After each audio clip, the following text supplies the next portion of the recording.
Blow up, you know what I'm saying? Blow up, Real nigga, man. Fuck Blow up, nigga. You don't fuck that blow up. Don't fuck with me. What's good with it, Brody? Shit, man, out here in Florida. Yes, sir. We got that boy Sperry Springer out here in Florida, Texas own. Nah, it's legendary, man. Shit, first time really kicking it out here in Orlando. Nah, for sure, for sure. How you liking it? I love Florida. Orlando's dope. Like, this shit different. Like, I fuck with Miami, but Orlando, like, this shit cool too. Like, I could just, like, I'm just trying to get on so I could, like, really move out here. But, like, this shit chill. I'm about to, like, really run some interviews, tap in with the artists out here, just plant the flag out here so I can really start tunneling that, you know, Texas to Orlando or Texas to Florida shit, you know? For sure, man. This interview is special because this is the first interview I did with somebody outside of being an artist that actually does the same thing that I'm doing. So, you know what I'm saying? This is one of the first interviews I did, bro. That got actually an interviewer actually being interviewed and stuff. So, for a shooter to shooter, man. You know what I'm saying? Yes, sir, man. But yo, before we get into like everything, you know what I'm saying, like all Texas stuff, I'm gonna get a little background about you, bro. You know what I'm saying? Mm-hmm. You know, speak about where you was born, where you was raised at. I was born in Chicago. That's where all my family's from, my mom and my dad. And shit, all my parents was in the military, like even my stepdad, who's from LA. So I ended up moving around like a lot. Like always had like a base in Chicago, like family, and so I was always back and forth. But shit, nigga, moved around a few times, Southern Texas and shit, Florida. 1 year, Kansas City, Kansas. Then niggas just stay put in Texas for the most part, and nigga just Fort Worth, Tarrant County, like Dallas, Fort Worth, like 30 minutes away from Dallas. But that's just where niggas ended up finishing school at and just staying put, you know. Nigga had his kid there, nigga went through every trial and tribulation and main shit you gotta go through in life in Fort Worth. So it's like shit, Texas is always gonna be like what it is, man, because nigga done been through so much there. For sure. You know, you traveling so much from different states. Were you moving different states when you were younger, or was that like more in your teens? Man, I was more like when I was like a kid, like, and then like even once I did get older, it was like just moving side of town to a couple cities. Like I said, I moved to where the part I'm in Texas right now at the end of high school, but like it was mainly as a kid because my parents was in the military. So like once they got out and it's just stationed for just said, okay, I'm chilling, I got my job now, I'm gonna do this. That's when like things kind of slowed up. But back when I was a kid, I went to a different school every 2 years of my life. How was that for you though, like going to a different school? Because I know it was probably like, damn, I'm actually getting adjusted to where I'm at, I gotta move again. Yeah. How was that for you, bro? Man, as a kid, like I really didn't trip because I was so used to it. I never tripped. Like I was just like prepared for damn near every time like my mom said, all right, we're moving here. I never even tripped until I moved to Texas at the end of high school because I moved like my senior year. So I was like, damn, nigga, it's my senior year of high school. I'm tripping. Like, everything's gonna be thrown off. But everything happens for a reason, man. And like, shit, I feel like them experiences and moving around so much, it's just like what made me like how I am today. Like, niggas can really like adapt to any environment, just respect like wherever I'm at type shit. And just know main thing is I know it's shit on the other side of the fence. A lot of people never leave where they're from and aren't fortunate enough to leave where they're from. Yeah. So it's like they don't really understand or know like, yo, it's life in other places and niggas move different and just shit goes on everywhere. So I was able to like really peep that. Like when I was a kid out here just for a year, I just remember like it was all different types of people. Like I remember my school was like Haitians, Cubans, Puerto Ricans, all this type of shit that I wasn't. Once I moved to when I lived in Southern Texas, I'm close to the border. Nigga, I'm like the only black nigga around a lot of Mexicans. And then I moved to Kansas, and that's my first time really being around just nothing but white people type shit, you know what I'm saying? So then when I got back to Texas, North Texas, it was like a little bit of everything. No, for sure. I definitely understand that, man, you know, because where I'm from is basically like all white people, bro. So, yeah. You know, growing up, originally, you know, my people's Hispanic. Yeah. So when I go to school, it was all white kids. So I was basically outcasted, but like you were just saying, you know, it built you to like learn, you know, there's stuff that's going outside. And that really took me farther when it came to like being around other people. Yeah. Getting in like relationships with other people, you know what I'm saying? Because you're right, though. A lot of people don't leave their neighborhood and don't get to see what's really going outside the world. So they don't know how to adapt when they get older to like being around other people and stuff. Yeah. And I feel like that's something that why we're so good at what we do when it comes to the camera, because we are able to, you know, talk to other people from other states, you know what I'm saying, knowing how to like basically adjust to what's going on in the area. Yeah, nah, man, that shit definitely comes in handy. Like, I don't know, just my homies, even when I got into shit, like, I never got into this shit, like, just planning on getting into it, but, like, once I transitioned into all this stuff, it was like my homies always telling me, like, damn, bro, you can talk to anybody type stuff, like, because I'm just a lot of people change when they get around certain people and shit. Me, personally, like, I'm the same person I am, like, around whoever. I could be around like my most like thugged out hardcore friends, I'm gonna talk how I talk, act how I act. Then I could be around my freaking just regular ass friends, I'm gonna still be the same way. So it's like, I think, you know, you carry that shit into like interviewing, where it's like, yeah, bro, don't switch up. Like, when you get around a certain type of person, like, just maintain who you are.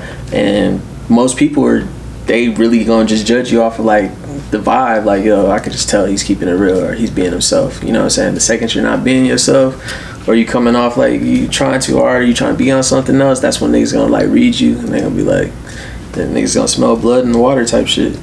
Nah, for sure. You talking about, you know, you started doing your interviews. What made you start doing that? Man, bro, I just, niggas used to do, I don't know, I just really was around a lot of, I was always around like rappers or affiliates or people, and just the environments that we was in. It's like, nigga, we had from, I don't even smoke weed no more, but like buying weed from people that's really connected to rappers, or being, you know, I used to work at the mall, you know what I'm saying, you see people, or being at dice games, and just little small shit. It's like you be like, damn, nigga, like I be running into these niggas all the time, like, and then eventually it clicked, and somehow I picked up a camera and I got the shit rolling. And then just once I like had a little success with it, it's like getting a high, you know what I'm saying? Nigga just felt good about it. It's like, all right, bet, well, we gotta top that, you know what I'm saying? So it's like, dude, this interview was dope. Shit, let's try to beat this shit. And then nigga just kept, you know what I'm saying, just doing interviews. Once a nigga had a little success, it's like I said, it's like a copycat game. People see, oh, okay, damn, nigga, I seen you on Sperry Springer shit, nigga, I'm trying to be on Sperry Springer now. And so just the doors open, and then I just never looked back. And as I built off of this, I didn't originally have a plan with it. I just knew that, yo, I want to have like a universal platform where it's like, don't just base it into one thing. Unfortunately, my shit really is like some Texas, like hood, like underground type shit. Yeah. But it's like, I really can interview all different types of people. I could pop out to Florida, and, you know, my shit's not Texas Sperry Springer, it's Sperry Springer. You know what I'm saying? Yeah. So that's just the overall goal, is just to build like a new platform, and like a whole channel where like it could just spotlight shit that I fuck with. For sure, and a lot of people can actually relate to, you know what I'm saying? Hell yeah. And yeah, that's what it is, man. You know, you talking about like people be like, oh, I need to get an interview with Sperry Springer. The name, you know, it rolls off the tongue. Obviously, when you first think of Sperry Springer, you obviously think about Jerry Springer. Yeah. That how like the name came up, or was there like a meaning behind it? It's kind of I played it off of the Jerry Springer because I'm like a big like pop culture, like nostalgic type of dude, like super like 90s and just like my era type shit. But pretty much like nigga just was like, back in the day, like when I came back from college, I was just like wearing polos, Sperry, all that type of shit, dressing like that. I was never in no frat or nothing like that. My niggas was, so they had an influence on me. Like they put me up, like, yeah, nigga, wear this, you ain't gonna be getting turned down at the clubs and the bars no more. Okay, bet, I got it. So I just kept wearing the Sperrys and shit. So when I came back to Texas, and like where my niggas is at on the east side, like John T. White and shit, niggas was like, it was like clowning me type shit, but it was just like, I took the jokes like well, and when it was game time to turn the shit into something, it was just like, Sperry Springer, I'm doing some interview shit. Yeah, that makes sense. You know what I'm saying? Okay, that's for sure. All right, yeah, they definitely do go in tune with each other. Yeah. I really think about that. I'm thinking about it now. Like, yeah, obviously he do interviews as well. Basically, his just not an interview, but it's interviewing the people that are having the problems with each other in the show and everything. Yeah, like it's just, yeah, I'm not as like crazy as Jerry Springer, but like, yeah, like I don't know, man. Like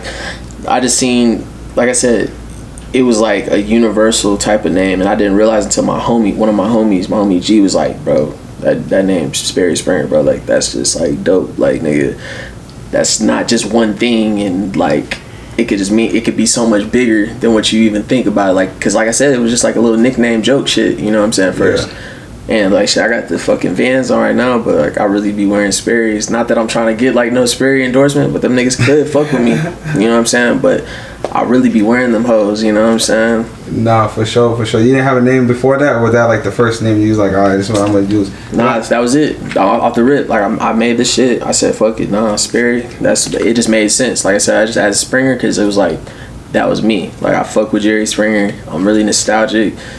The Sperry shit, all my niggas really knew when I made that shit. Like, yeah, because if you really was around me like X amount of years ago, I really was like dressing like that, like on some fucking cardigans, Carlton type shit. You know what I'm saying? Yeah, for sure. Like, I was a wave out here in St. Cloud for a little bit, man. In high school, they was wearing Sperry's with the elite Nike socks. You see, that's what I'm saying. Like, I never realized how big that shit was because at the time when I was doing it, I was the only one around my niggas doing that shit. And I'm just like, I don't know, bro. I just felt like I was just trying to get into the bars and clubs, mainly in college and shit, you know? Nah, for sure. So like, as you like started doing interviews and everything, you know, you started doing interviews with artists and everything. What was your first like big artist that you was like, wow, like it was an impact where people was like, oh shit, like this man's really out here doing like interviews with noticeable people? For me, I mean, I did the Yella Beezy was the first big artist I ever interviewed, but for me, like I think Sauce Walka, and the first interview I did with Sauce Walka really was like some short on the spot backstage, as loud as hell shit, but it was just the rapport we built, and then like I just knew like so many people knew who Sauce Walka was, and then for me, I told my homie, bro, I told the story like maybe one time, and just to my niggas personally behind the scenes, but like bro, like you know, we was just talking like you go through so much with this stuff that sometimes it's like, man, bro, like nigga, I'm putting my all into this shit, and sometimes you feel like, what the fuck am I doing this shit for? And I had a little breakdown based on whatever was going on in life. I had so much other shit going on in life, and I'm putting my all into this shit, and it's like, nigga, I wasn't making money or doing nothing out of this shit. And I remember telling my homie Thomas, I was like, man, bro, nigga, one day, nigga, everybody gonna be hitting me up for interviews. Everybody gonna want to be on Sperry Springer, bro. Nigga, one day I'm gonna interview Sauce Walka. Nigga, watch all this shit. I swear to God on my daughter, I said that shit. Ask my nigga Thomas. Nigga, like 2 months later, so I'm in the manifested that, man. That's good. Now I'm cool with Sauce Walka and shit. So when niggas see me take that picture and nigga, we did the sauce pose and everything. niggas was like, all my niggas is hitting me up. Nigga, my homie was like, bro, nigga, you ain't gotta do nothing ever again. Nigga, you just interview Sauce Walka and shit.